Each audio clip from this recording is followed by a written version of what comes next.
তো স্বাধীন আপনাদেরকে বলি, মুঘল আমলেও যখন সব দখল হয়ে গেছে, আমাদের 12 ভূঁইয়ারা কিন্তু এই স্বাধীন জমিনে তাদের বিরুদ্ধে লড়াই করেছেন।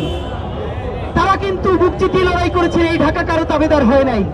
তাহলে গত 600-700 বছর ধরে আমাদের যে আজাদির লড়াই, আমাদের আজাদির ইতিহাস, আজকে সেই আজাদির ইতিহাসকে সোজাসাপটা দাঁড় করিয়ে রাখার জন্য কতক্ষণ কেন আমার ভারত লাগবে, কতক্ষণ কেন পাকিস্তান লাগবে আমাকে বলেন?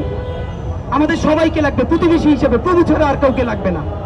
এইখানে যত পার্সেন্ট মুসলমান হোক, সংখ্যা আমরা বলবো না, আমরা তাওহীদবাদী মানুষ হিসেবে এই রাষ্ট্রের প্রভু একমাত্র আল্লাহ, এবং আমাদের ক্ষমতার উৎস আমাদের জনতার বৈধতা। এর বাইরে আমাদের আর কোনো দিল্লির অথবা ইসলামাবাদের কারো তাবেদারির প্রয়োজন নাই। আপনাদের প্রতি বিনীত অনুরোধ, আমাদের যে তরুণ ভাইয়েরা, ওসমান হাদি এবং তার টিম রাজনীতিতে নেমে যেই জিনিসটা সব থেকে ভালোভাবে করতে পেরেছে, শত শত অ্যাপলিটিক্যাল জেনজি তারা আমাদেরকে টেক্সট করে, আমাদের সাথে এসে যোগাযোগ করে যে পলিটিক্স যে এমন হইতে পারে, ইলেকশন যে এমন হইতে পারে, এইটা আগে জানলে তো আমরা পলিটিক্যালি মোটিভেটেড হইতাম।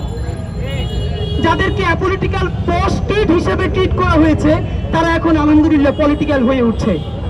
এই বাচ্চারা যারা কারো কাছে জীবনে 1 পয়সা চাঁদা চাবে না, ঠিকাদারি চাবে না, নিজের বাপের পয়সায় চলে, খুবই ডিসেন্ট একটা লাইফ লিড করে, দেশের জন্য ভাবে, তারা যখন ভবিষ্যতে এমপি হবে, মন্ত্রী হবে, তারা যখন রাজনৈতিক দলের প্রধান হবে, সে যেই দলই হোক, বাংলাদেশের স্বাধীনতা সার্বভৌমত্ব দাঁড়িয়ে যাবে ইনশাআল্লাহ। আমাদের লড়াই, আমরা এমন একটা রাজনৈতিক অবস্থান তৈরি করতে চাই আমাদের টিমের সাথে, যারাই বেশ কিছুদিন কাজ করবে, এরপর আমাদেরকে ঘৃণা করে চলে গেলেও সেই যেই দলের হয়ে কাজ করবে, সেখানে শুধু বাংলাদেশ পন্থার বিজয় হবে ইনশাআল্লাহ।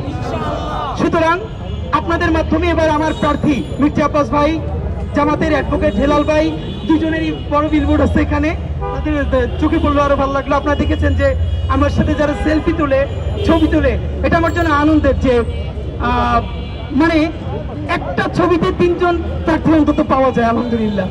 তা আমি আপনাদের মাধ্যমে, এখন পর্যন্ত গণমাধ্যম মাঝে মধ্যে এরকম বিতর্কের চেষ্টা করেছে যে তৈরির প্ল্যাটফর্ম তৈরি করে দিয়েছে যে সকল প্রার্থী এক মঞ্চে কথা বলবে।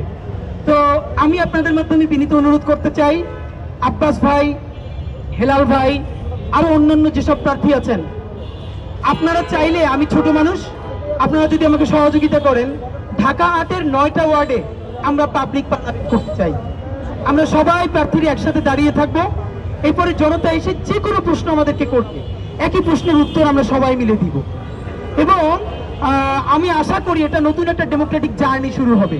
নাম্বার 2, আপনারা আমাকে আজকে এখানে কি প্রশ্ন করবেন, সাংবাদিক বন্ধুরাও করতে পারবেন।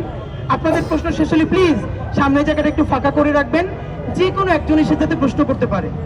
আমাকে আপনি যে কোনো অস্বস্তিকর প্রশ্ন করতে পারবেন, আমি উত্তর দেওয়ার চেষ্টা করব।